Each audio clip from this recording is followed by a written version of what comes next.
My name is Helen Whitford. I am 69 years old, a retired accountant, and a mother who once believed that dignity was something no child could take from a parent. On Mother's Day this year, I learned how wrong I was. Daniel, my only son and now a millionaire in Dallas, arrived that afternoon holding a bouquet of lilies, the same flowers he gave me on every Mother's Day since he was 12. He set them gently on my kitchen table, the one I bought secondhand the year his father died. He looked around my small house, the faded curtains, the chipped teacups, the silence. Then he asked the question that altered the ground beneath my feet. "Mom, are you happy with the $5,000 Clara sends you every month?" $5,000. He said it with such sincerity, such pride, as though he were confirming I had everything I needed, as though I were cared for, as though I were safe. I felt my breath catch in my chest. I had not seen that amount in months.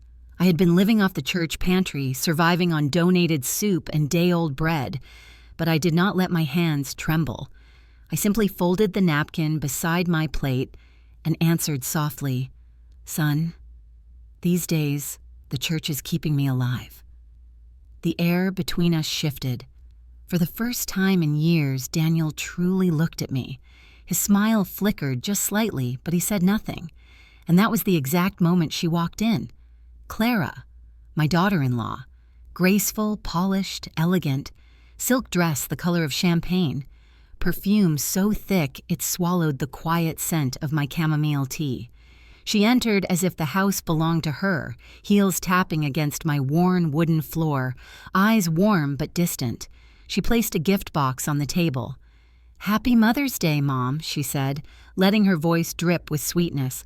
Then she slid beside Daniel, resting a gentle hand on his arm. Daniel turned to her. "I was just asking Mom if she's comfortable with the $5,000 you bring her every month." Her lips curved. "Of course. I bring it every month. Maybe she forgets where she put it." Forget. A word that felt like ice on my spine. I looked at her, and even now, I remember that moment more clearly than any number I ever balanced. The way she tilted her head, innocent. The way her perfume fought the scent of home. The way she pretended that I, who once managed ledgers worth millions, could not remember envelopes of cash. But I said nothing.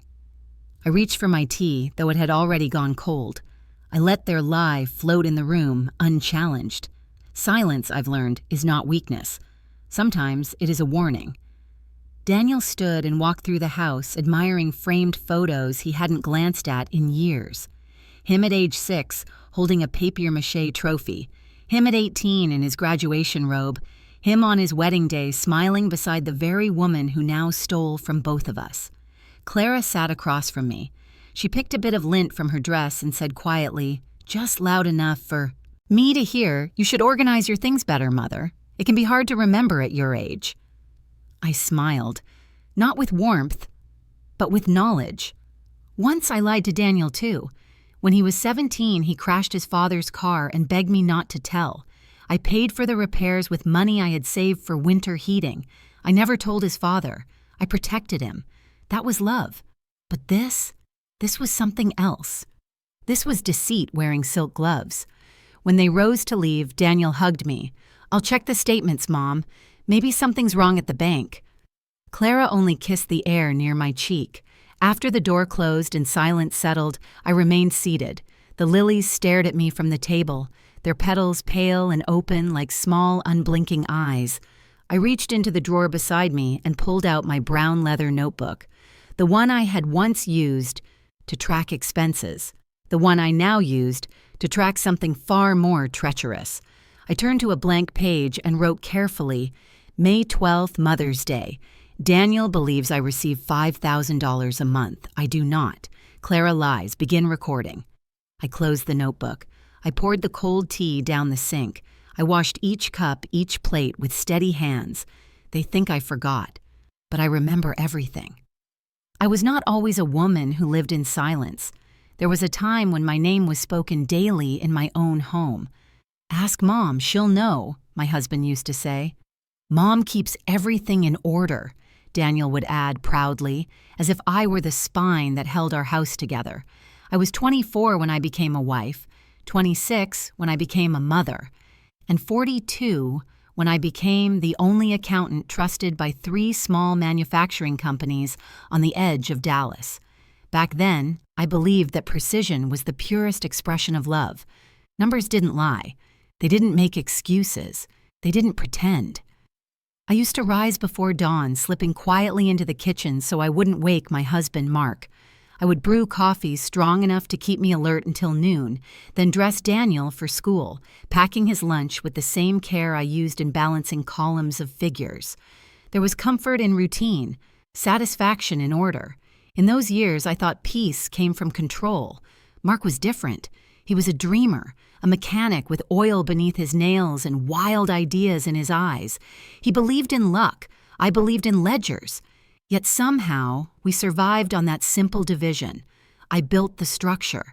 He filled it with warmth. Daniel adored him.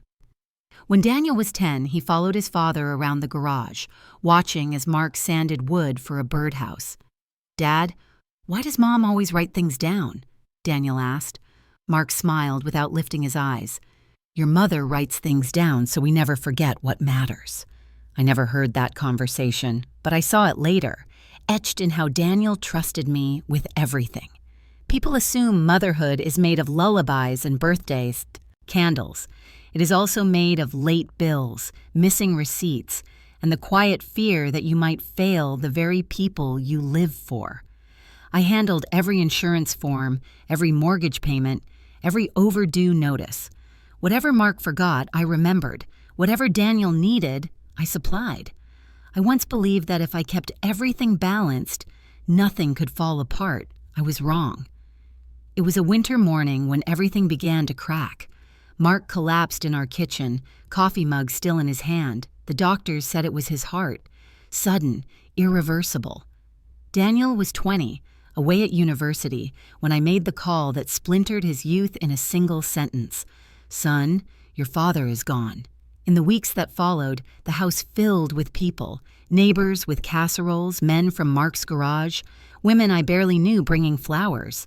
They all said the same words: "Be strong, Helen." As though strength were a coat I could simply put on. But I remained composed, not because I was strong, but because I didn't know how else to be. I had spent a lifetime carrying others. I did not know how to fall. Daniel returned home for the funeral. He didn't cry at first. He stood beside me at the burial, jaw clenched, fists hidden in his pockets. It wasn't until late that night, when I found him in the garage wearing his father's jacket, that he spoke. "Mom, does it ever stop hurting?" I wanted to lie, to tell him the pain would fade. Instead, I answered, "It won't always hurt like this, but it will always matter." In the months after Mark's death, Daniel and I leaned on each other quietly. He helped me fix the leaking faucet. I mailed care packages to his dorm. We were no longer husband and wife, mother and child. We were 2 survivors of the same loss. And in some ways, that bond felt stronger than anything before. So when did the distance begin? I still ask myself that. Was it when Daniel graduated and moved to the city? When he married Clara in a ceremony so extravagant I barely recognized him in his white tuxedo? Or was it the day he stopped calling me Mom and began calling me Mother in clipped, hurried tones? I remember the first time I saw Clara's influence shadow him. He came home wearing a watch that cost more than my car. He texted instead of calling. He sent holiday flowers instead of visiting. I told myself it was success, not separation, that he was busy, not drifting.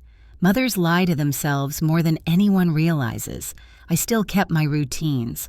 I paid bills with care. I folded laundry with precision. I wrote lists, even when there was little left to list. For a time, I worked part-time at the church, helping sort donations. When hands trembled too much to count loose change, they sent it to me. "Helen will know," they said. I always did. It was there at the church pantry that I rediscovered my old ledger, a brown leather notebook I had kept since 1984. I found it in a box of winter coats someone donated, pressed, between a quilt and a hymnal. It had been lost in the move after Mark's passing. I traced the worn edges with my fingertips and opened it. Inside were grocery lists, birthdays, emergency contacts, measurements for Daniel's suits, recipes from Mark's mother. But deeper in, I found something I had written nearly 20 years ago after Daniel left for college. He will grow. He will leave. That is how love looks when it survives. I closed the book gently that day. I did not know I would one day use it to document betrayal. I did not know it would become my witness, but I kept it near, on the shelf by my tea canister, between the Bible and unpaid bills. People assume forgetting is what aging brings. They do not understand that remembering can be the heavier burden. I remember Daniel at 5, crying because he spilled milk and thought I would be angry. I remember telling him, "What breaks can be cleaned. What matters is that you came to me." I remember him placing his small hand in mine and whispering, "You always fix things, Mom." So when, on Mother's Day, he asked if I was comfortable with the money Clara brought, a blade of grief turned in me. Not because of the lie, but because of the evidence it held. Somewhere along the way, he forgot that I was the one who always remembered. I wish I could tell you precisely when the distance formed between us, but like a slow frost, it did not arrive with thunder. It crept in, quietly, in every unreturned call, every unopened letter, every time he believed someone else's word over mine. That is the cruelty of being a mother. We are first remembered, then routinely counted upon, and finally, quietly forgotten. But not all of us remain silent forever. I am old, yes, but I am still the woman who balanced books to the last cent. I am still the one who knows that numbers never lie, even when people do. And I have begun to write again, one line at a time, for truth does not need volume, it needs record. It was 10 days after Mother's Day when Clara returned to my house. I had not expected her. Daniel didn't come with her this time. She arrived alone, driving a car so sleek it looked like liquid glass against the dust of my gravel road. I watched from the kitchen window as she stepped out, heels sinking slightly into the soft earth, careful not to dirty them. She carried a pale blue box tied with a silver ribbon, macarons probably, the kind sold in boutiques. Delicate, tasteless, expensive. A gift meant to be admired, not consumed. I opened the door before she could knock. She wore a smile that didn't quite touch her eyes. "Good afternoon, Mother," she said, brushing past me into the living room. She glanced around as if inspecting a room she planned to renovate. Her gaze lingered on my worn armchair, on the chipped mug beside it, on the brown leather journal resting near the lamp.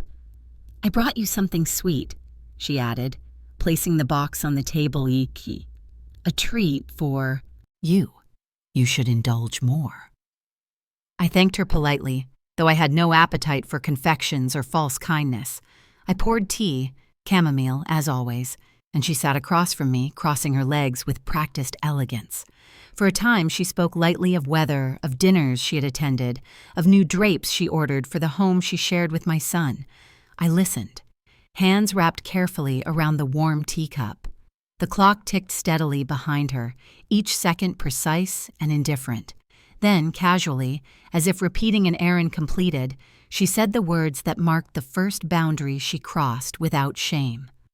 "I hope the money I've brought you is enough, Mother. I've been so careful coming each month. Though at your age, I understand if you sometimes forget. Forget." There it was again, spoken not in mercy but in quiet accusation. I looked up. For a single second, I searched her eyes, not for an apology, but for confirmation. And I found it, a flash, so quick it would be invisible to anyone else. But I felt it, satisfaction. She believed she had successfully rewritten reality. I did not argue. I did not correct her. I simply placed my cup down and folded my hands. "Thank you," I said. I could almost see confusion flicker across her expression. She had expected a protest. Perhaps tears, perhaps indignation, but not that, not calm. The most powerful thing a liar can face is a witness who does not resist. She resumed speaking, but I could feel restlessness beneath her curated poise. She spoke of a gala she was organizing, of investors Daniel would soon meet. She mentioned a planned trip to the coast. She never once looked directly at me. And I understood fully then what betrayal looks like when it is dressed in silk.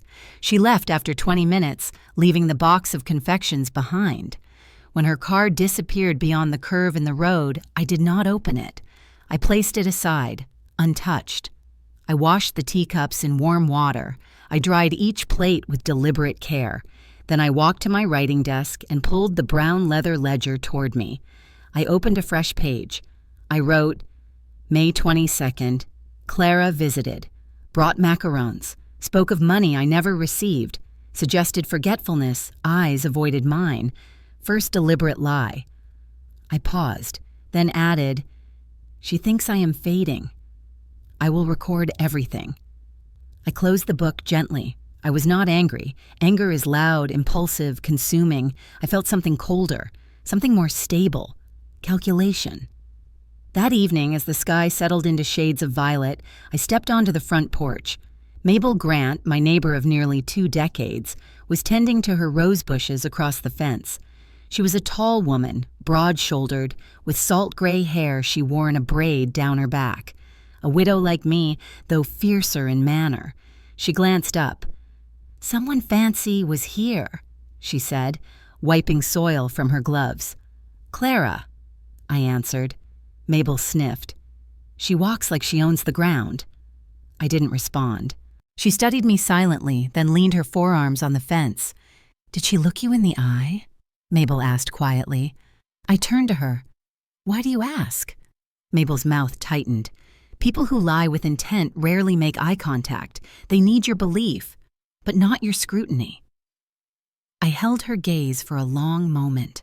In that instant, I felt more seen than I had in years. I nodded once, slowly. She thinks I've forgotten, I said. Mabel straightened. Then remember louder.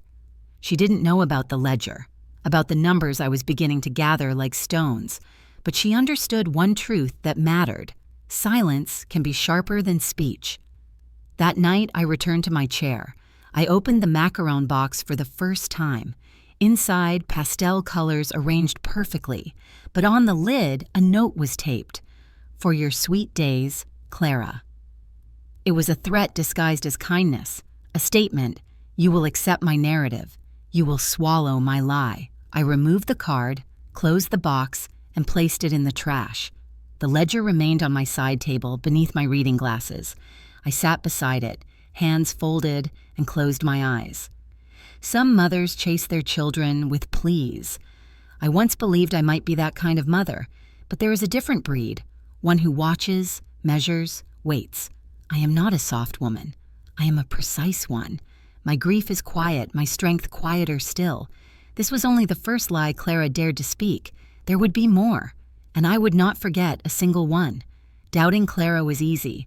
Doubting my own son was something I had never done in 69 years of living. Yet after that first lie, I felt something shifting beneath the surface. An unease I could not name, a crack too fine to be seen, but too deep to be ignored. I needed proof, not of money, of reality. The following Wednesday, I dressed with care, not for vanity, but for clarity. A pressed blouse, my gray wool coat, the same modest purse I carried to church on Sundays.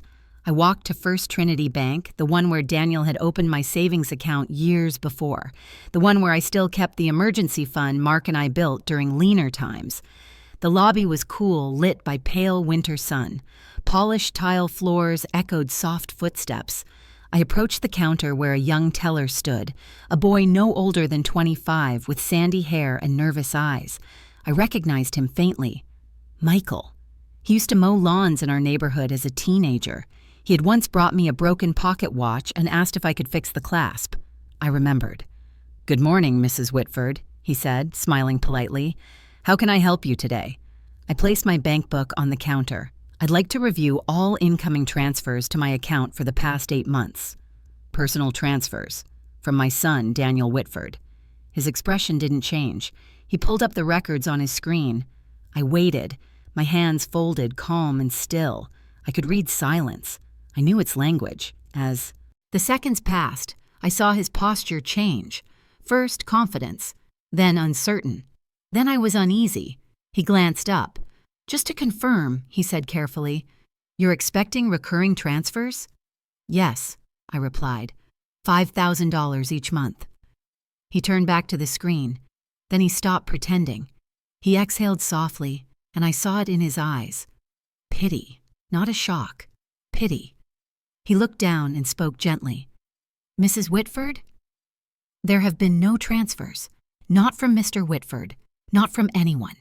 The only change to your account in the last 8 months was $1.39 in interest in February. Interest. A single $1.39. It rang in my ears louder than any confession. I did not gasp. I did not speak. I simply nodded. I thanked him. I asked for a printed copy of the records. He printed them carefully, hesitantly, as though the paper might burn his hands. When he handed them to me, he whispered, "Are you all right, ma'am?" I met his eyes. "I am aware," I said. I walked out of the bank with the documents tucked securely inside my purse. I moved slowly, not because of age, but because something within me was rearranging itself. Quietly, irrevocably. Outside, the wind was sharp against my face. The sky hung colorless, neither gray nor blue. I stood on the pavement and let the cold settle into my bones. It wasn't about the money. It never had been. What shattered me was the realization that Daniel believed. He believed Clara. He believed I had received every dollar. He believed I was cared for. And because he believed, he had stopped asking if I needed anything at all. Memory can be cruel.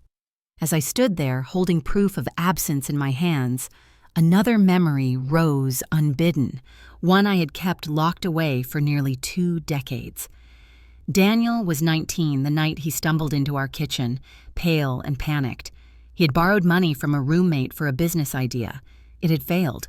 The amount he owed, $4,800. He was terrified to tell his father, terrified of shame. I told him to sleep. That night, I went to the small safe in our closet. I withdrew the envelope containing the final savings I had set aside for our winter heating. $5,000. My emergency fund. I used it to pay off his debt. I never told Mark. I never asked Daniel to repay it. I told myself it was a mother's privilege, to carry burdens unseen. He cried when he found out, not in front of me, but later in his room. I heard him. Through the door. Through the years. "Mom always fixes things," he whispered to himself. But I never spoke of it again. Now, standing before the bank, I asked myself a question I had never dared consider. When did protecting my son become enabling his blindness?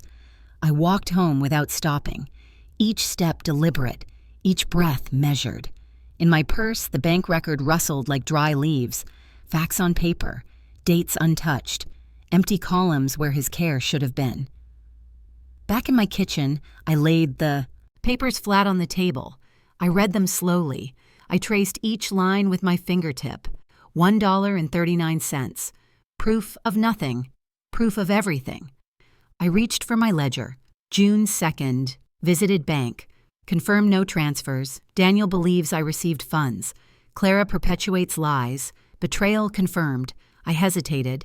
Then I added, I paid his debt at 19. He pays my silence at 69. But this account is not settled. I closed the book.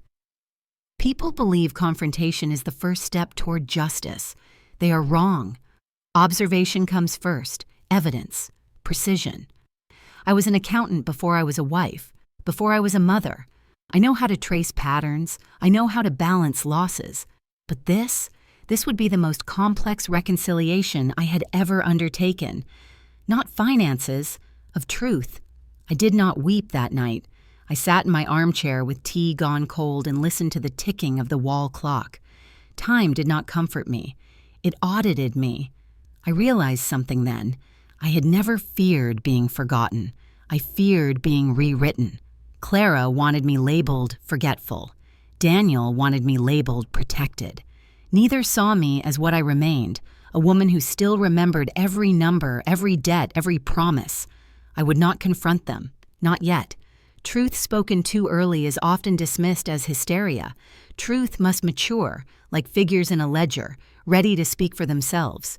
I closed my eyes and took a slow breath. Mark once told me, "Helen, justice is not about anger, it is about accuracy." I finally understood what he meant. In the stillness, I whispered to no one, "This is no longer about money. This is about records."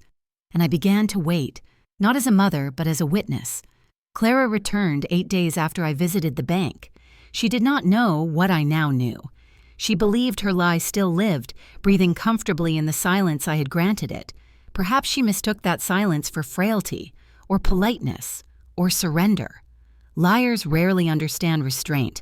They often misinterpret quiet as defeat. She arrived in late afternoon, when the light through my lace curtains turned the room amber. Once again, she came bearing gifts. This time, a long rectangular box, pale pink with gold lettering. Pâtisserie du Cœur, one of those Parisian-styled bakeries in the city where boxes cost more than their contents. She held it out to me as though delivering charity. "I thought you might enjoy something sweet," she said. "You shouldn't deprive yourself, Mother." I took the box, nodding gently. I did not open it. She sat without invitation, crossing one leg over the other. Her heels, blush-colored leather, didn't dare touch scuffed floorboards. She looked at me with the expression one reserves for fragile guests, carefully composed attention, threaded with condescension. "I just wanted to check on you," she continued. "Daniel worries so much. He says you don't answer his calls." I folded my hands. "I return every call he makes." She blinked. Only once. A small miscalculation. But she did not falter. "Perhaps there's been confusion," she said softly. "At your age, things can slip." There it was again. Forgetfulness as currency. She kept spending it, believing it would keep me in debt. I did not interrupt her. I let her fill the room with performance. She talked about Daniel's new investors, their plans to attend a gala in Houston, a potential move to a new home in Park Cities. She spoke as though updating a relative she considered safely irrelevant. All the while, I felt nothing. Not hatred, not grief, only measurement. Each word she spoke became evidence. Each glance away became an entry in my mind's ledger. When she paused, I thanked her for the pastries. "I'm grateful for your thoughtfulness, Clara," I said quietly. She relaxed slightly, mistaking courtesy for concession. "Of course," she said, "we want you to feel cared for. We, not Daniel. We." She stood to leave, brushing invisible lint from her skirt. "I'll be back soon, Mother. Perhaps next time we can review your finances together. I worry you might misplace things." I watched her walk to the door, her perfume following like smoke trailing fire. As I closed the door behind her, I felt no urge to slam it. Precision requires stillness. I carried the box of pastries to the kitchen, but instead of setting it on the table, I placed it atop the waste bin. Not out of anger, out of clarity. Then I went to my bedroom. Inside my wardrobe on the top shelf sits a wooden chest that once belonged to Mark's father. Within it, I keep what I call my second memory, objects from a life spent holding things together. Old insurance papers, receipts from mortgage payments, a camera from my accounting days, small, discreet, the kind we used to document inventory or damaged shipments when I worked for Burlington Manufacturing. I lifted the lid. The chest creaked, protesting time. There, amid faded documents and folded handkerchiefs, lay the camera, black, rectangular, its body worn at the edges. I held it, remembering the day my manager handed it to me. "You trust numbers, Helen," he had said, "but sometimes people need pictures to believe what numbers already say." I never thought I would use it again, but Clara had forgotten one truth. Accountants do not forget tools. We only store them until needed. I checked the battery, dead. I opened the drawer of my nightstand and found the spare, still sealed in plastic after decades. When I inserted it and the camera flickered to life, a quiet resolve settled over me. I was no longer simply remembering. I was preparing. That evening, I sat in my armchair by the window, the camera resting beside my ledger. Outside, a faint breeze stirred the lavender by the porch rail. I could hear Mabel humming across the yard, tending to her rose bushes in twilight. I thought about what Clara had said, at your age, and a strange calm filled me. Aging. People believe is erosion. But I felt no erosion. I felt concentration, a distillation of everything I once was, now narrowed to its most essential edge. I opened my ledger. June 10th. Clara visited again. Gift box from Patisserie du Coeur. Daniel worries, suggested memory loss. Third lie recorded.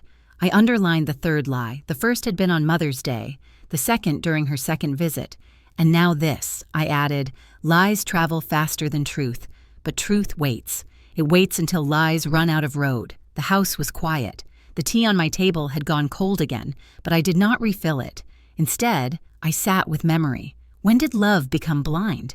I remembered Daniel at 8 years old building a tower of wooden blocks.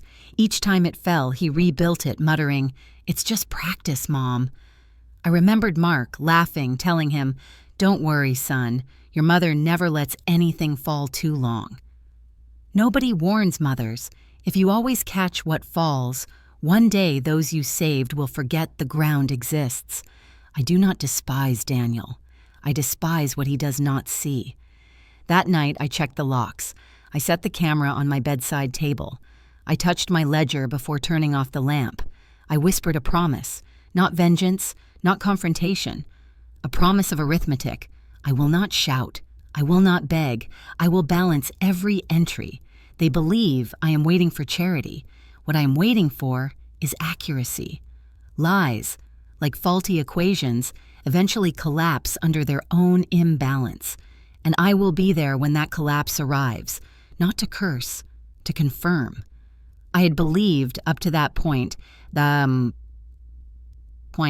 I would walk this path alone, that whatever truth I uncovered, I would carry it quietly, like all the other burdens I had shouldered across decades.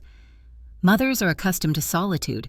We are praised for it when it serves others, and dismissed for it when we finally serve ourselves. But life has a way of placing witnesses in our path when the truth becomes too heavy to bear in silence. It was a Thursday afternoon when I saw Edward Lane again. I was leaving the church pantry, a small parcel of donated bread in my hand. The air smelled faintly of rain, clouds rolling in low above the steeple. That was when I heard a familiar voice behind me. "Mrs. Whitford?" I turned.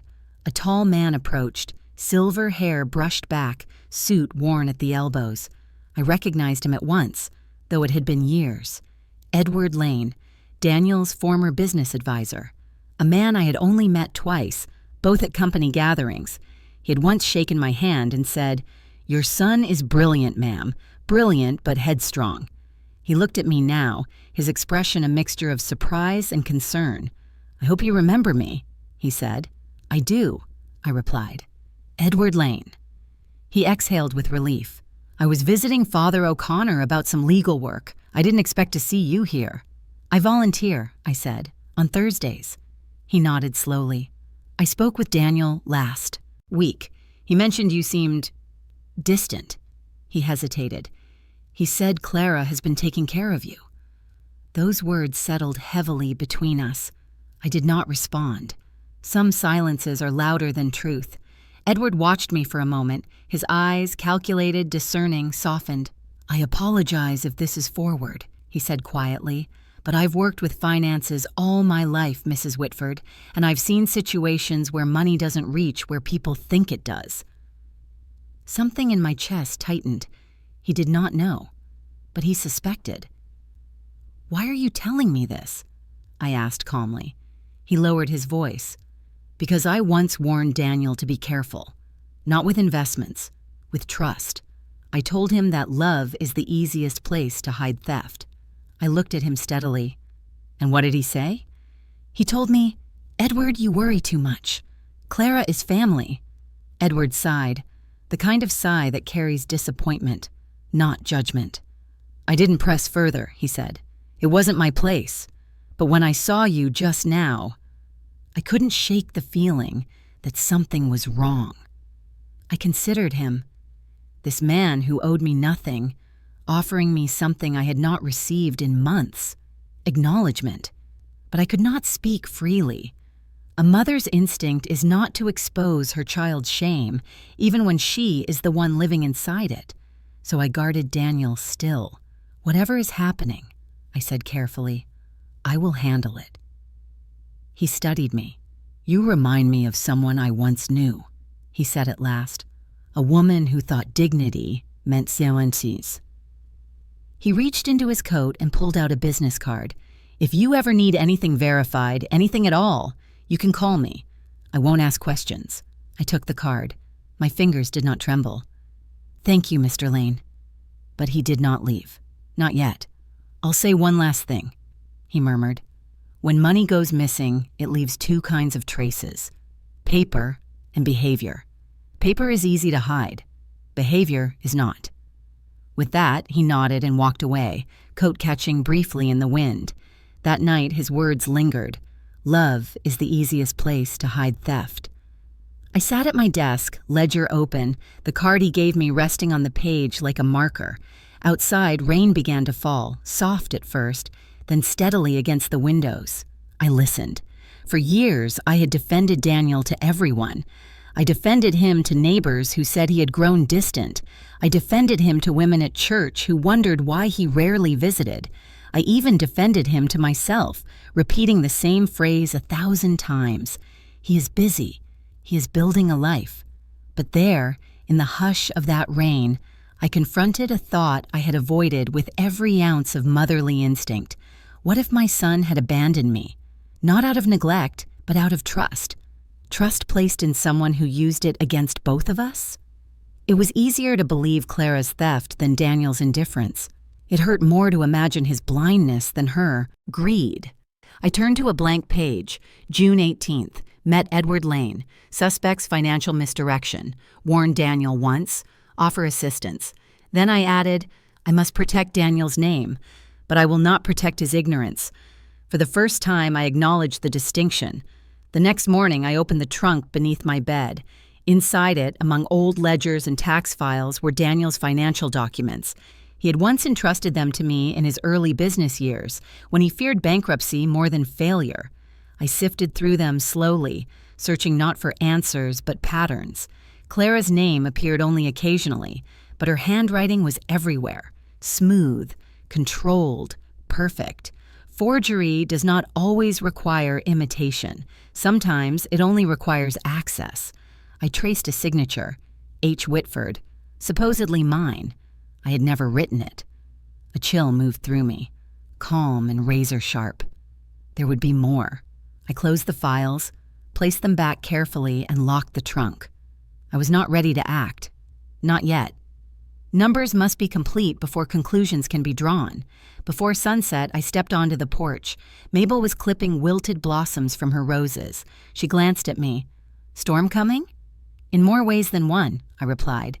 She studied my face. "You're not afraid?" "No," I answered. "Fear is loud. I am quiet." She nodded once, satisfied. "Good," she said. "Quiet women are the ones who finish things." That night, I did not write in my ledger. I simply sat beside it, fingers resting on the cover. I whispered to my own soul as though speaking to Mark across time. I will not destroy them. I will reveal them. They must see the truth themselves. I closed my eyes. Not every battle is fought to win. Some are fought so that the record stands. And mine was only beginning. It was a quiet Tuesday morning when Edward Lane returned. I had not called him, nor sent word, yet there he was, standing on my porch with a leather briefcase in hand, his expression set with the grave certainty of a man who has seen enough dishonesty to recognize it before it stains everything in its path. I opened the door before he knocked. "Mrs. Whitford," he said softly. "I hope you don't mind the intrusion." "I mind," I replied. "Not visitors." He inclined his head and stepped inside. I led him to the kitchen table, where the lilies Daniel had brought weeks earlier now wilted in a chipped vase. Their petals, once bright, had faded into silence, like promises abandoned. Edward placed the briefcase on the table and opened it. He did not speak immediately. Instead, he slid a stack of documents toward me with the solemnity of a judge delivering a verdict. "I reached out to someone I still trust at Whitford Industries," he said. "I asked them to verify the personal disbursements Daniel authorized for you." He paused, studying my face. Would you like me to read them aloud? No, I answered. I am still capable. I pulled. The paper's closer. The first page listed 8 transfers, each for $5,000. 8 months. $40,000 in total. Each line marked recipient Helen M. Whitford.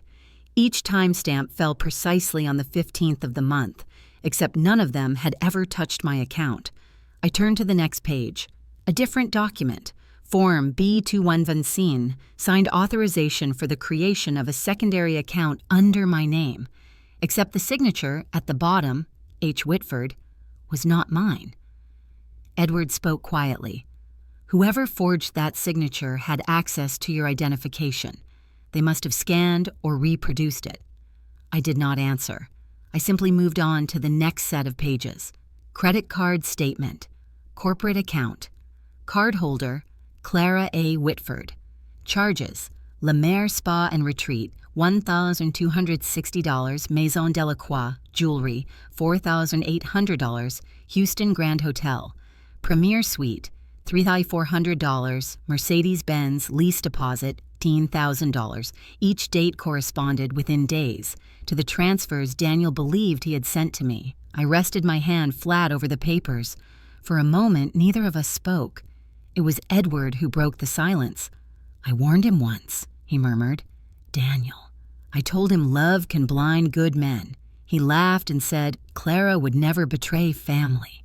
I looked at him then, truly looked, into the eyes of a man who had tried to protect my son when I could not. She didn't steal my money, I said quietly. She stole my son's truth. He swallowed. Will you confront him? I shook my head. Not yet. Truth delivered without preparation is often mistaken for malice. He nodded slowly. What do you plan to do? I folded my hands in my lap. What I have always done. Keep record. After he left, I remained at the table. The documents spread before me like courtroom evidence. The house felt unchanged, yet everything inside it had shifted. I thought I might cry, but tears were for doubt, and I had none left. Instead, I reached for my ledger. June 28th. Evidence received. 8 transfers. Account falsified. Corporate card abused. Amount misused. 40,000 plillers I added. She forged my name, but not my memory. As dusk fell, I stepped outside, carrying the weight of proof beneath my arm.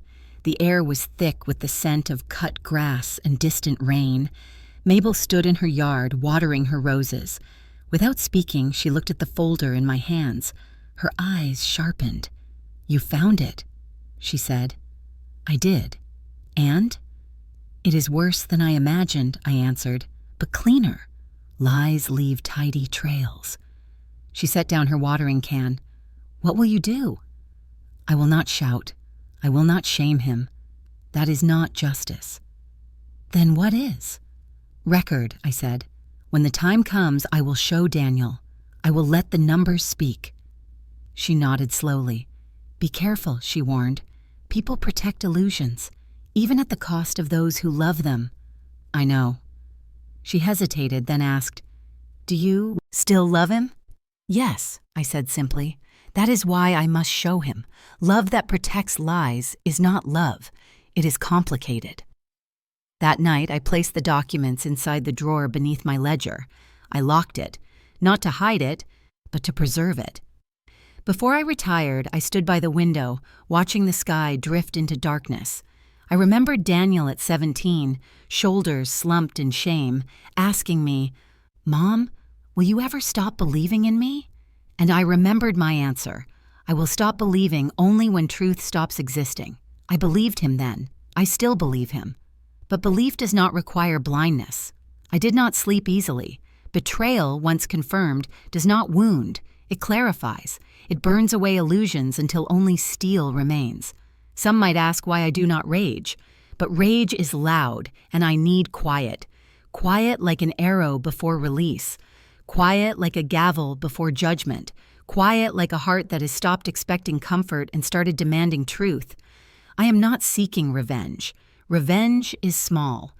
I am seeking restoration, not of money, of record. Before I lay down, I wrote one final line in my ledger. I have kept my whole life in order. I will not leave this undone.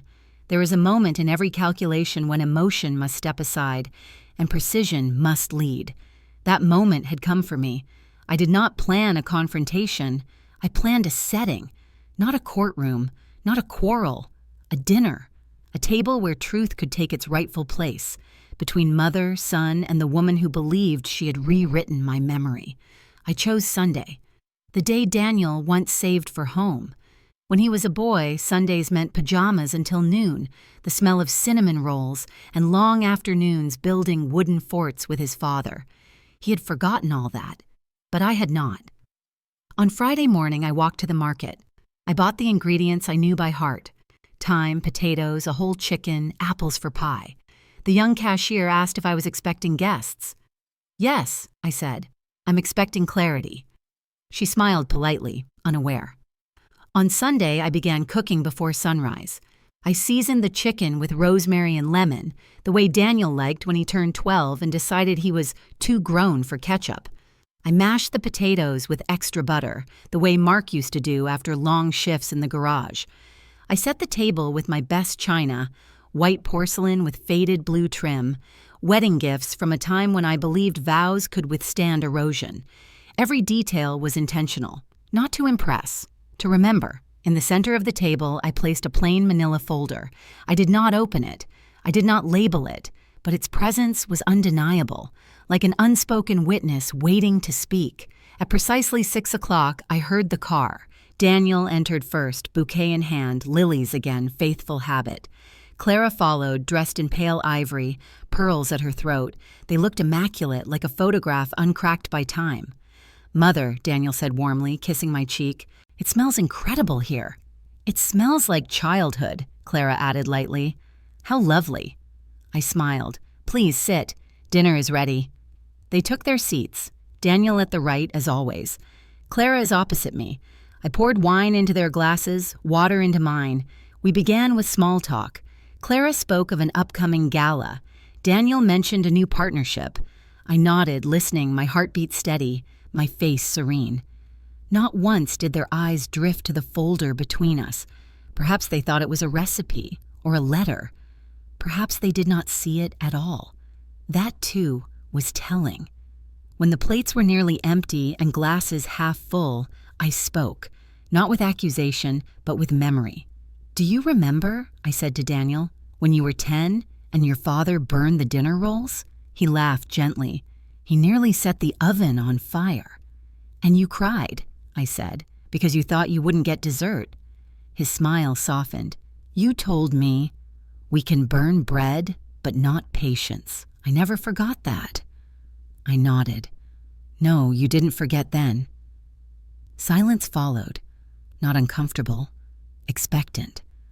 Then quietly, I asked, "Tell me, Daniel, what day do you believe Clara brings me the money?" He didn't hesitate. "The 15th. I set the transfer that way. That's when payroll hits." My eyes shifted to Clara. "And you, Clara?" I asked. "What day do you say you bring it?" She didn't blink. "The 10th, of course. I've always said so." The room frozen. Clocks do not need to chime to mark a moment. Stillness can do it. Daniel turned his head slowly, confusion wrinkling his brow. "That's not right," he said. "I've never set it for the 10th. Clara lifted her wine glass with forced grace. "Perhaps you're mistaken, darling. You've been so busy." Daniel looked at her fully, truly looking for the first time. A fracture appeared in his expression. Not anger. Realization. I did not raise my voice. I did not accuse. I reached forward and placed my hand gently atop the folder. "I do not need either of you to explain," I said. "I need only for you to see." I slid the folder toward Daniel. He opened it. Inside lay the copies of 8 transfers, his signature authorizing them. Her name received them. My name was forged to justify them. He turned each page slowly. His breath was unsteady.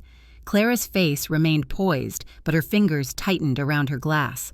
When he reached the corporate card statements, jewelry, hotels, car deposit, his shoulders sank. For the first time since he was a boy, he looked lost. "I don't understand," he whispered. "Clara, what is this?" She opened her mouth. Whether to lie or to plead, I do not know, but I spoke first. "She didn't steal my money," I said softly. "She stole your truth." What happened next was not dramatic. Clara did not confess. She did not weep. She stood, excused herself, and left my home with the silence of someone unaccustomed to being confronted by anything but convenience. Daniel remained seated. He held no anger, only devastation, which is far more painful to witness. "Mother," he said, voice breaking, "why didn't you tell me?" "Because you would have defended her," I replied, "and I would not stand between a husband and his loyalty." He covered his face with his hands. "I thought I was protecting you." I shook my head. "You were protecting an illusion." When he finally left, he did not hug me. He did not speak further. He walked out with the folder in his hands, the heaviest he had ever carried. I cleared the table quietly. I washed each plate, one by one, while steam rose around my wrists. I did not cry. I did not smile. Justice is not triumph. It is an acknowledgement. Before I went to bed, I opened my ledger. July 5th, final dinner. Truth shown, not spoken. Daniel saw. Clara fled. Then I added, I did not wish to win. I only wished to witness who remained honest when proof arrived. I closed the ledger. I slept deeply, not happily, but rightfully. There are moments when truth does not scream. It exhales quietly, and in that breath, everything caves in. The evening after our dinner, I remained seated at the same table, a candle flickering beside the untouched teacup I had poured for myself. I replayed every second of that silent collapse, the moment illusion fractured under the weight of a simple question. "Clara, what day do you send it?" "The 10th, Mother. Always the 10th. "No," Daniel murmured, stunned. "I set it to the 15th. That was all it took. Not accusation, not evidence. A date, a contradiction, a crack, the kind of crack that doesn't echo but sinks. I will never forget the sound of that silence. Earlier that evening, before anything fell apart, we had eaten quietly. Clara spoke about spring galas and charity committees. Daniel nodded, exhausted but polite. I asked nothing of them, not yet. I only listened. The clock above the mantel ticked with a metronome's certainty. Tick, tick, tick. I wondered if either of them heard it, or if I alone could sense time preparing its strike.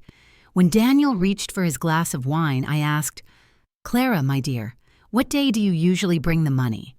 She did not hesitate. Confidence gleamed in her eyes. "The 10th, of course." I felt no surprise, only affirmation. I let my gaze drift to Daniel. He blinked, his brow furrowed. "No," he said slowly. "I've always said it on the 15th. Payroll hits then. That's why—" He stopped speaking, his eyes fixed on his wife. She smiled. The wrong smile. Too graceful, too slow. A smile meant for audiences, not husbands. "Oh, I must have mixed it up," she said lightly. "You know how busy things get." He did not answer. He simply looked at her. That was the true beginning, not the documents, not my questions. It was the realization that he no longer recognized the woman beside him. I did not interrupt. I did not expose myself. I simply reached down and placed the folder at the center of the table. I did not slide it toward either of them. I did not open it. I offered it to the truth itself. Daniel stared at it for a long time, his fingers tensing against the linen tablecloth. I could see it in his eyes. The war between love and doubt, between memory and the new terror of betrayal. Clara glanced at it once, then away. Avoidance, disguised as confidence. But confidence avoids nothing. When Daniel finally opened the folder, his gasp was not loud. It was small, strangled, the kind of sound a child makes when realizing the hand he clings to is not his mother's. He lifted each page carefully, as though touching someone's remains. Clara's expression hardened into elegance. She crossed her legs and spoke with deliberate calm. "This is all a mistake," she said. "Mother must have misunderstood. She's been forgetful lately." I said nothing. I would not defend myself against a lie. That is the work of the liar, not the truth. Daniel lowered the papers. You forged her name, he whispered. She shook her head. Daniel, It's her signature, he continued, voice cracking, but it isn't her hand. There was no screaming, no dramatic accusation, just the sounds of unraveling, the fork resting on a plate, the candle guttering in a draft. The clock is ticking on. Clara stood. I don't need to sit here and be insulted. No one insulted you, I said softly. We only asked about dates. She flinched, not at my words, but at my tone. Calm is unbearable to the guilty. She turned to Daniel. Are you really going to believe? But he did not look at her. He stared at the table, where his childhood plate once held birthday cake, now crushed beneath receipts of deception. Clara, he said, what did you do? She did not answer. She left. Her perfume lingered in the room long after she disappeared, a sweet synthetic scent, masking something rotten. When the door closed, the house did not feel larger. It felt honest. Daniel remained seated. He did not cry. He did not speak. He simply stared at the documents laid bare between us, the proof he had once requested, now a wound he could not bandage. Finally, he whispered, Why didn't you tell me? Because, I replied, a mother should never have to prove her suffering to her child. His breath shuddered. I thought I was protecting you. You were protecting her, I said gently. There is a difference. He looked at me then, eyes full of salt and sorrow. But truth does not need forgiveness, only recognition. He left without finishing his wine, without touching dessert. When the door clicked shut behind him, I gathered the empty plates. I washed each dish. I folded the linen napkins, not as a ritual, as restoration, a home returning to order. That night, I wrote in my ledger, July 10th, the lie. Chose its own exit. I did not push it. Then I added, Some truths do not need witnesses. They only need silence to echo in. In the dark, I sat by the window, watching fireflies tremble against the glass. I remembered holding Daniel as a boy, his cheek pressed to my shoulder, trusting me without question. I wondered, would he ever rest there again? I did not know. But I knew this. The first betrayal is forgetting, and the first justice is remembering. Truth had spoken, quietly, precisely, as all final things do. The night after the truth cracked open was strangely calm, but calm does not always mean peace. Sometimes it is only the breath held between collapse and consequence. I stood by the kitchen window, watching the outline of Daniel's car grow smaller as he drove away. The candle on the dining table burned to its base, flickering one last time before surrendering to darkness. It wasn't over. It had only begun. Clara had not vanished quietly. Her exit was quick, but not silent. She left in a storm of wounded pride, not remorse. I remember the moment clearly. After Daniel fell silent with the folder in his hands, Clara stood abruptly, the chair scraping harshly across the floor. "This is ridiculous," she said, her voice trembling but still calculated. "She's confused, Daniel. She's old. She forgets things. I've brought money every month." She turned to me, eyes gleaming with a desperate sort of arrogance. "Tell him, Helen. Tell him you probably misplaced it, or forgot. You're always alone. Maybe you—" I held her gaze. "I may forget birthdays," I said quietly, "but I do not forget lies." Something flashed behind her eyes. Fear, then fury. She took a step forward. "You've always resented me," she hissed. "You never accepted me. That's why you're doing this, to ruin my marriage." I felt Daniel's breath catch beside me. "Your marriage," I replied, "was never mine to ruin." She turned to Daniel, tears swelling, theatrically unshed. "Daniel, please. She's twisting things. I was protecting us. I didn't want her to depend on us. Her voice faltered, trembling. "She wanted pity. She made me the villain." He lifted a hand, not to comfort her, but to silence her. I had seen that hand before, when he was 10 and scared and trying not to cry. Now he was 42 and still didn't know how to hold pain without breaking. "Enough," he whispered. "Please." Clara stared at him as if she didn't recognize him. Then she turned back to me with a final strike. "You should be grateful I even visited you." I nodded slowly. "I never asked you to." Her face twisted, not with guilt but offense. She wanted my outrage, my begging, my collapse. But I gave her none, because indignation feeds the cruel. Silence starves them. I looked at her one last time and said, "I don't need your money, Clara. I needed your honesty."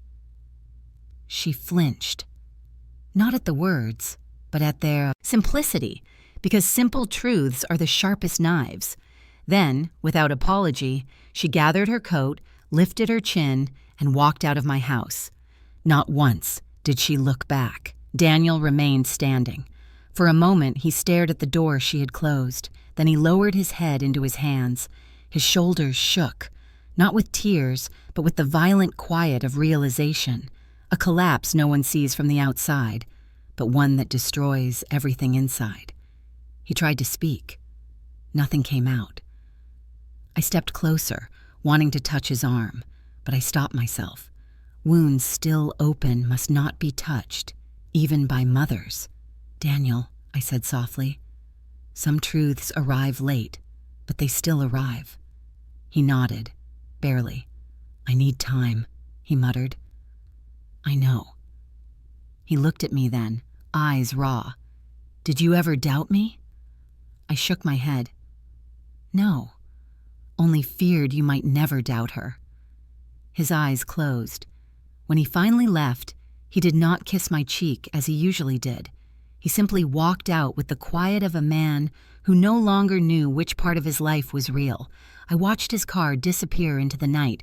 There were no streetlights, only distant thunder, yet I felt neither triumph nor relief. Justice is not sweet, it is heavy. I cleared the dinner table long after midnight. The plates were cold, the wine untouched. The food is uneaten. The chair Clara had sat in still held the ghost of her perfume. I wiped it slowly, not out of hatred, but out of reclaiming the space she had lied in. Then I washed every plate by hand, careful, steady, ritual over ruin. In the silence, memories stirred like dust in a sunbeam. The day I taught Daniel to tie his shoes, the night I paid off his student debt in secret, the morning I watched him marry, praying she would love him more than ambition could. When did love turn to distance? When did gratitude turn to entitlement? When has care turned invisible? I did not have answers, only pages. I opened my brown leather ledger, wrote the date, and then a single line. Trust does not break in thunder. It leaks in teaspoons. Outside, the wind rose. Curtains trembled. My reflection in the glass was pale but composed. People think betrayal is loud. It isn't. It is quiet, a slow rearranging of truth. And justice, too, can be quiet. I closed the ledger, blew out the candle. In the darkness, I whispered to myself, to God, perhaps to every forgotten mother, "They think I am alone, but I remember everything, and I am not finished." The morning after dinner, I brewed tea and opened the window to let the night out. The house felt as if it had exhaled something it had held for too long. The chair where Clara sat was back under the table. The manila folder was gone, carried away by my son like a burden and a map. I did not call him. I did not call anyone. Mothers can be accused of many things, but desperation is a kind of noise I have never learned to make. Instead, I wrote. I spent the afternoon condensing everything into 10 quiet pages. A clear timeline, copies of transfers, a note on the forged signature, a summary of the corporate card charges. No adjectives, no anger, only dates, sums, and a sentence beneath the final page. This is not a complaint. This is a record. I placed the packet in a new envelope and addressed it to Samuel Avery, the attorney who had once handled Daniel's first incorporation. I had met him only twice. He was measured, fair, and unafraid of math. That was enough. I wrote a brief cover letter. "Dear Mr. Avery, please hold this for Daniel's review. I am not pursuing civil or criminal action. I only ask that he be properly advised and that my name be removed from any account or authorization I did not sign. Respectfully, Helen M. Whitford. At the post office, the clerk weighed the envelope, stamped it, and slid it into the outgoing bin. The sound it made when it dropped, light, unremarkable, felt truer than any courtroom declaration. I walked home with empty hands and a mind that would not clutter itself with speeches. Justice does not always demand a hammer. Sometimes it only asks for orders. Days passed without a word from Daniel. The house returned to its old rhythm, the clock ticking, the kettle humming, the lavender in the window bright against the Texas sun. The lilies he had brought began to shed, soft petals falling like pale confessions. I changed their water until the stems went limp. Then I let them go. I did not move the phone closer. I did not sleep with it beside my bed. If a son wants to call, the distance between rooms is not what stops him. Mabel came by with early peaches from her tree. She set the bag on my counter and studied me the way nurses read the pulse. "Well," she said, "I see the storm has passed, but the water is still high." I poured us tea. "He has not called."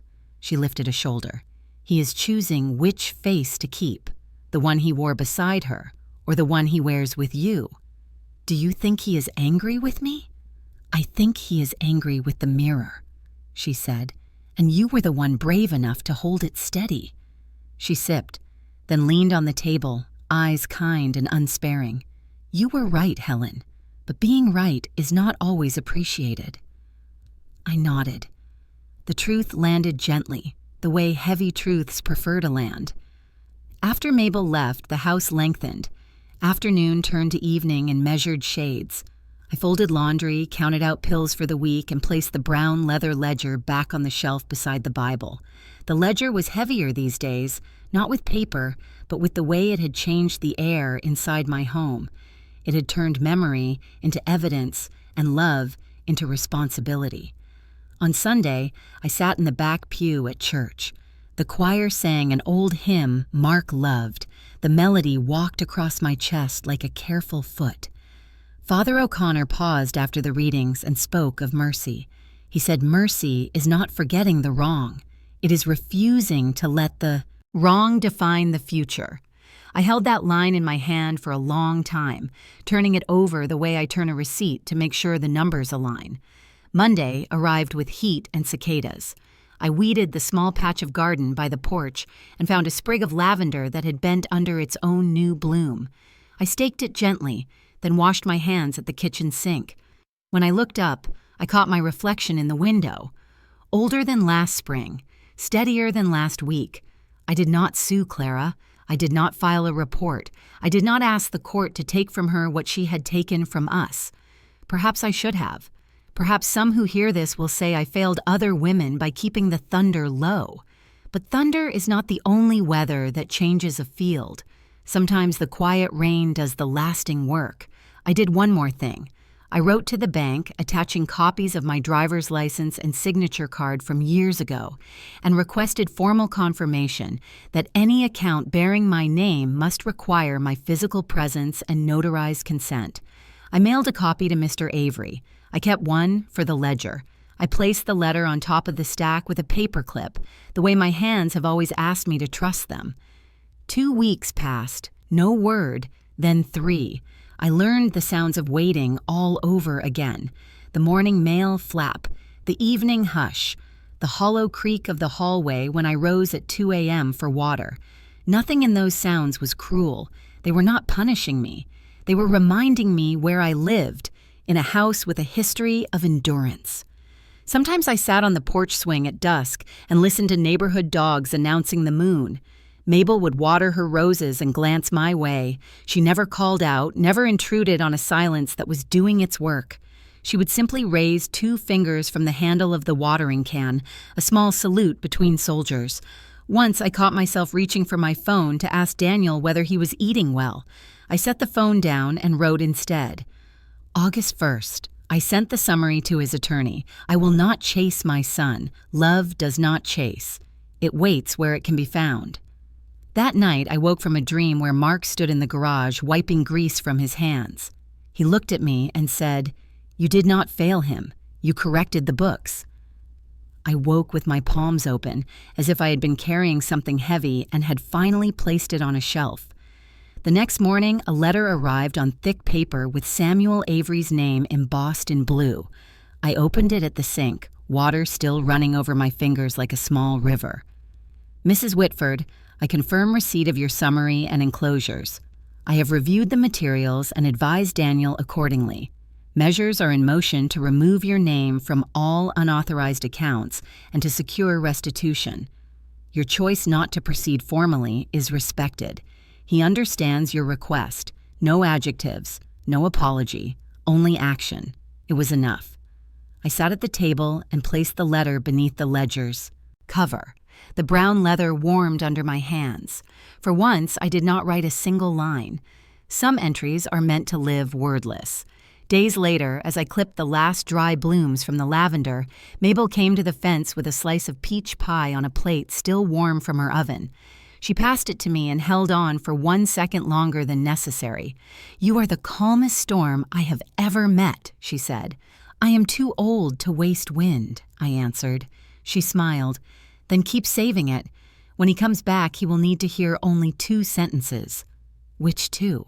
"I love you. And here are the boundaries." She walked away before I could respond. The pie was sweet and sunlit. I ate it at the porch rail, letting the crumbs fall to the step like small endings. I do not know when my son will knock. I do not know whether Clara will ever look me in the eye again. I do not measure my life in apologies I might receive. I measure it in what I keep and what I release. For now, I keep the record. I release the noise. And I wait. Not as a victim, but as a ledger balanced to the penny, ready for the next entry when it finally arrives. It was close to midnight when the storm began. Rain hammered the roof like urgent fists, driven by a wind that bent the branches of my old maple against the house. I had just finished washing the last dish and was drying my hands when I heard it. Not thunder, not wind. Knock. A single hesitant knock. I froze. No one knocks at that hour unless they are lost or returning. I walked to the door without a candle, without caution. Some instincts do not require light. I opened it. There he was, Daniel, drenched, bareheaded. No flowers, no suit, no polished confidence. His hair clung to his forehead. Rain streamed down his collar, soaking through to the bone. But it was his eyes that held me still. Eyes swollen, dark, emptied of everything but shame. He tried to speak, failed, then fell to his knees on my porch, palms pressed against the wet boards as if bracing for a sentence. "Mom," he choked, "I lost everything except shame." The wind howled behind him, blowing rain into the hallway, but I did not step back. I did not help him rise. I simply stood, one hand on the doorframe, watching my son unmake himself. He lowered his head, shoulders shaking. I let her use my name, my trust, my life. "I made you beg for what already belonged to you," his voice cracked. I thought I was a good man. His tears mixed with rain. I did not reach for him. Some wounds must be witnessed, not erased. I stepped aside, not toward him, but away from the storm. "Come in," I said. "You're wet." "Now I forgive you. Now I understand. Just come in. Because forgiveness is not the first mercy. Shelter is." He hesitated, then rose unsteadily and crossed the threshold. Water pooled at his feet. His shoes left mud on the rug I'd woven 40 years ago. I did not move it. I went to the linen cupboard and pulled out a towel. An old one, soft and faded from years of usage. I handed it to him. Not a hug, a towel. There is a difference. He wrapped it around his shoulders with shaking hands. I gestured to the kitchen. "Sit. I'll make tea." The kettle took longer than usual to boil, or perhaps time slowed in the way it does when a heart rearranges itself. I poured ginger tea, the one I used to make when he was sick as a child. He stared at his hands, red and trembling, knuckles scraped as if he had fallen somewhere on the way. When I placed the cup before him, he didn't reach for it. He looked at me instead. "Mom," he whispered, "why didn't you sue her?" "Court doesn't repair lineage," I answered. "Only truth does." His eyes filled again. She took your money. I shook my head. She took your clarity. That was the greatest theft. He bowed his head, shame settling over him like a soaked blanket. I thought I could fix it quietly. But when she left, I realized I never knew her. Or myself. I did not respond. I let silence do the work words could not. Finally, he asked for it. The question sons carry when they have broken more than rules. They've broken trust. Do you hate me? My breath left me slowly. Hate. Such a noisy, dramatic word, unfit for mothers like me, whose pain ages into quieter forms. I don't hate you, I said. I held your fever. I buried your father. I have forgotten how to hate. He covered his face.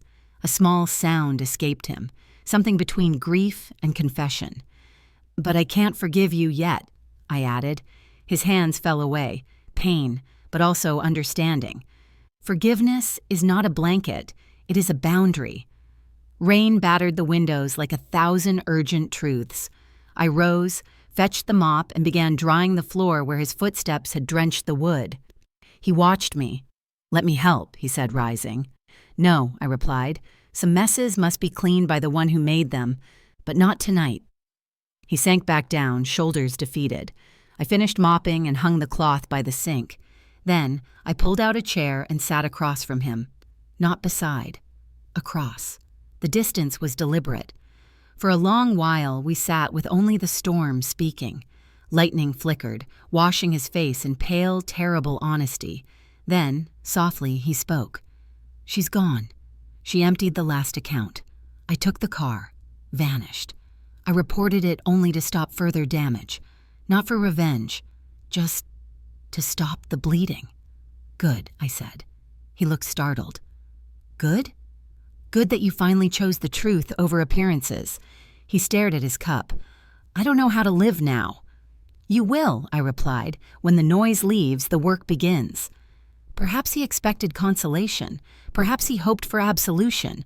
But motherhood is not absolution. It is a witness. He reached into his coat and pulled out a folded envelope. Her lawyer sent this. She wants to negotiate. She says she'll return some funds if I refuse to testify. I did not touch the envelope. Will you? His jaw tightened. No. I nodded. His first true act of spine. The clock struck 1. The storm softened to a sorrowful drizzle.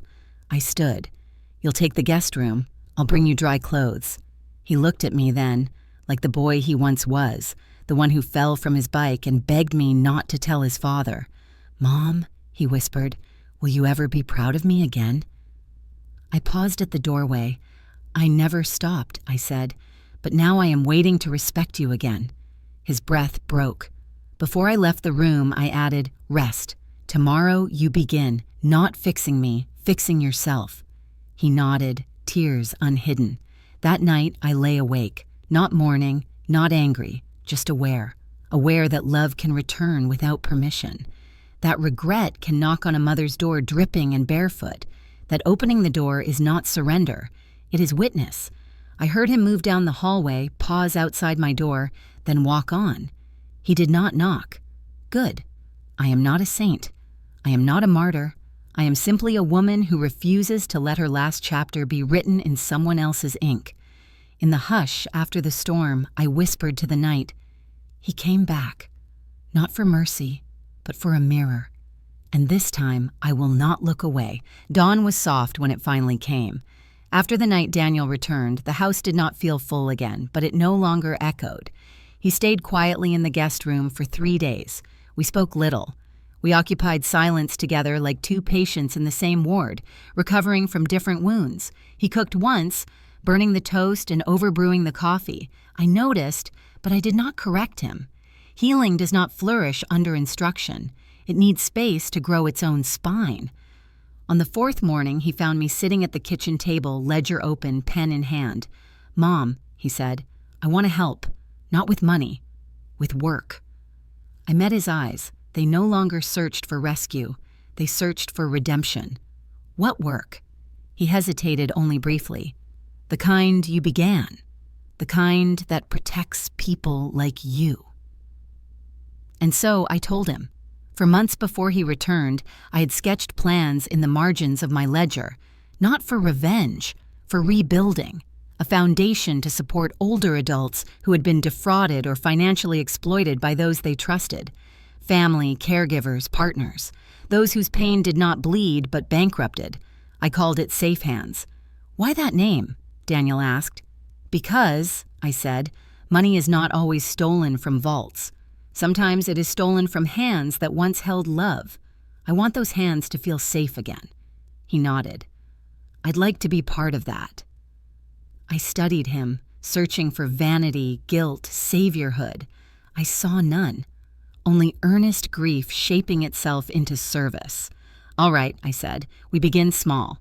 We started in the church basement, 3 folding tables, 2 old computers, and 1 bulletin board. Father O'Connor offered the space without hesitation, pressing the keys into my palm as if entrusting an altar. Mabel was our first volunteer. "I've got time," she said, "and a memory sharper than most banks." She sorted intake forms like she was shelling beans, efficient and precise. She greeted every woman and man who came with stories not of theft, but of disappearance. The disappearance of trust, of voice, of proof. Daniel arrived every Saturday. He never introduced himself as my son, only as a member of Safe Hands. He brewed coffee, installed email software, and fixed the flickering light bulb in the hallway. No speeches, no drama, just sincere labor. Sometimes I caught him watching the doors, perhaps hoping to see her silhouette. But hope eventually stopped standing guard. Work replaced it. People came. A retired teacher whose niece convinced her to co-sign a loan she never saw repaid. A widower whose grandson borrowed his debit card until his utilities shut off. A mother who signed a paper she couldn't read, only to realize it sold her house. Each story entered the ledger. Each ledger entry became a case. Each case became a reason. I sat with them, never asking why did you trust them. I asked instead, when did you stop feeling safe? Many cried. Some stayed silent. All signed their names like reclaiming signatures they had once lost. Weeks turned into months. We expanded into Sunday workshops, understanding your signature, recognizing manipulation, protecting your name. Daniel taught budgeting classes quietly. He never mentioned his past. But once, after a session, a woman said to him, "You teach like someone who has survived something." He bowed his head. "I have." She nodded. "Then I'll listen." One evening in late autumn, we locked up after a long day. The sky wore lavender, the season's forewarning. Daniel lingered at the entrance. "Mom," he said, "do you wish I had never married her?" I shook my head. "I wish," I replied slowly, "that you had learned sooner what love is not." He closed his eyes. "And what is love not? It is not a secret. It is not silence built on fear. It is not loyalty sold for peace." He breathed in. "And what is love?" I looked at him. My boy, my man, my equal now in what suffering demands and truth repays. "Love," I said, "is when someone can break, but chooses to rebuild." His eyes glistened, but he did not look away. That winter, Safe Hands received its first grant. A small sum, but enough to buy a proper sign. Daniel installed it above the doorway. Safe Hands, Financial Advocacy and Dignity Network. The word dignity was his addition. "I think people need to see it," he said, "before they walk in." I nodded. The ledger I once used to record betrayals became the founding register of Safe Hands. The first line is untouched. The last pages filled with names I vowed to protect. And yet, there remained one unwritten line. The line that would close my own account. Not the story of theft, but of return. It came on a quiet afternoon when Daniel placed a sealed envelope on my desk.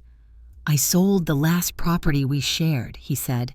"It's restitution, legally, but I don't want it to sit as shame. Use it for Safe Hands." I didn't open it. "I will," I said, "but don't call it restitution." "What should I call it?" "Continuation." That night, I took the brown leather ledger from the shelf, the one that outlived deceit, sorrow, and abandoned lilies. I sat by the same window where I once waited for phone calls that never came. I opened the final page. hands steady, breathe easy, and I wrote. They thought I had forgotten, but memory was the one thing I never lost. I closed the book, not to hide it, but because it had finished its accounting. Before I slept, I lit a candle, not for mourning, but for measure. The flame trembled, then steadied, and I whispered, not to Daniel, not to Clara, but to anyone who might one day hear my story through a faceless voice. If someone you loved lied to you, would you scream, or would you let silence speak? Because some